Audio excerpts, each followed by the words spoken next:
Hey, it's Chris, and in today's video, we're going to talk about the 5 things that I hate and wish they would improve on the Peloton bike in today's video.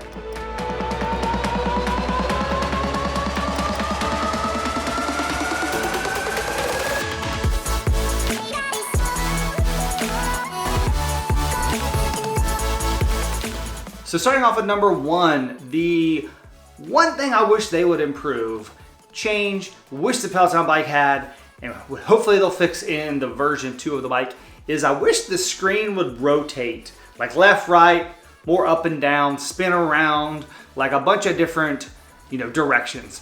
Because whenever there's all these cool floor workouts and other types of strength workouts, and you have to really buy accessories to be able to do all that stuff. You have to use a Roku, an iPad, something like that. It'd be nice if the bike would just, the screen would rotate around, and then I think you would just get so much more value out of the bike, not having to buy all that other stuff. If you could just get that screen to turn just to the left or right, so that, and up and down, which it does already, but left or right, so that you could work out on either side of the bike or spin all the way around and be able to work out in front of the bike and be able to do all those other activities that Peloton offers as part of your subscription. So that's something I'd love to see fixed in version 2 of the bike. There is a bike out there, a competitor, a Nordic track bike that has that feature. I mean, they've seen some of the things that the Peloton does not have, and they've added those features. The thing I'm leery of and why I would not want to buy one of those is the track record, Nordic Track has so many different fitness devices and products that I don't know if they give enough attention to something like a spin bike, because they have so many variations of different things. And that's really where the Peloton, being kind of focused with the bike and the treadmill, I know you're going to get quality content and support. The number 2 thing that I wish they would fix is the speakers. The speakers, man, I hate these speakers that are on the bike. I mean, you're probably going to use headphones. One of the benefits of the Peloton is how if you use headphones, and it's so quiet to use it, to pedal, and the magnetic resistance. You can work out while people are asleep, your kid, whatever, it's just very quiet.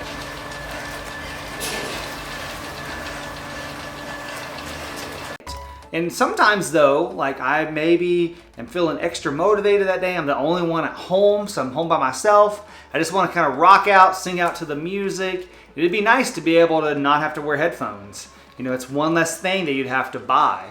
So just that ability to get, again, more value out of this bike. It's a $2,000 bike. You're paying $40 a month for the subscription. If you didn't have to buy, headphones, and you could start riding, immediately without any headphones and be able to just kind of listen and be able to hear on the speakers. That'd also be great too for those off the bike workouts.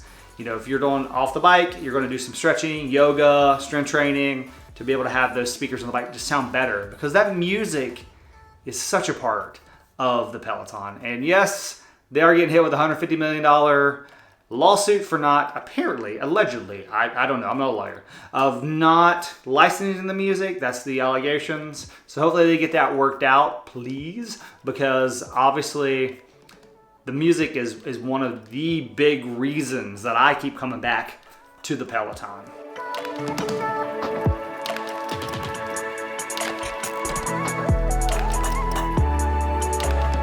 Thing is the fact that there's no heart rate monitor sensors on the handlebars. So you have the handlebars, you're riding, you're touching them, you're doing stuff, and yeah, with this type of indoor cycling, spinning, whatever you want to call it, you're moving your hands a lot. But it would be nice to get some type of idea of what your heart rate is, and have some up on the top handlebars, some in the middle, some sensors that you can just kind of grab onto and get some type of heart rate reading. I use the Scosche Rhythm Plus. I did a video. I'll put a link down in the description, and it should be up here. You can get to it.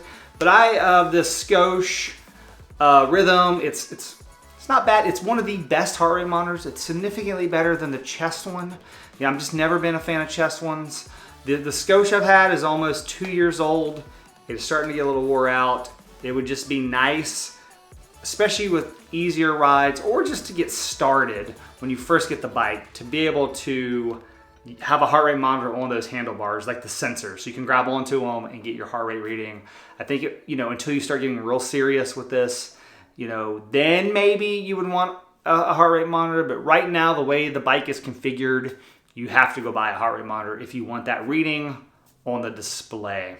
Going along the same kind of theme of those handlebars, the other thing that I don't like is the fact that when it comes to like forward, back, like there's no adjustment for the handlebars. Like you cannot move them forward or move them back. So when, for me, and I think for a lot of people when they first get this bike, it was a little uncomfortable. We actually have the seat as far forward, well, not quite, but almost as far forward as it can go, just to be comfortable to ride on it. We're kind of reaching way out there, and that may be more natural for a road bike or something. But I think for a fitness bike, if you could kind of just move them back a little bit, adjust that to your comfort, I think it would make a lot of people who first get this bike a lot more comfortable whenever they get it. And even now with, almost 2 years of owning this bike, it's still a little uncomfortable to kind of reach out there. So I wish those things would adjust forward and back.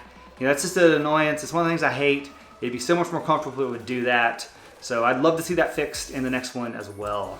So the fifth one is more minor, not nearly as what I would call a big deal as the other ones, but it's still something I find a little annoying, and that's the camera view of the instructor and of the class itself.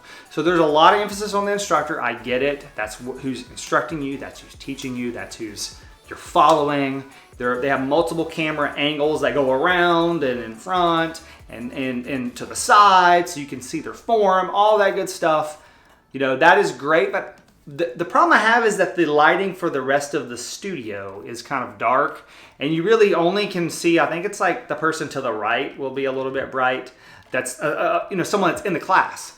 And the reason why I think that would be kind of cool, and it's a little frustrating and annoying, is the whole idea here is that you're in a live class, or you're in a class with other people, not just you and the instructor. So if you could have other views of the studio and the riders, I think that would be pretty awesome. And I think it would do a lot to kind of foster that community of the riders, and the fact that you feel a part of this Peloton community. So I find that a little frustrating. So those are the frustrating things that I hate about the Peloton. Overall though, obviously I'm wearing the Peloton logo shirt here. We still love the bike. There are just some little frustrating things that take it down a little bit, when it comes to how awesome it is. Still great, still recommend it.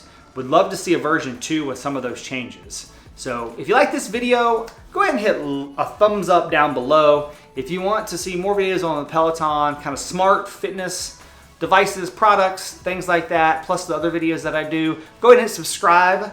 And if you have any comments, questions, maybe things that you don't like about the Peloton, or questions you have about the Peloton, go ahead and put them in the comments below. I'll get back to you on those, and I'll catch you guys in the next video.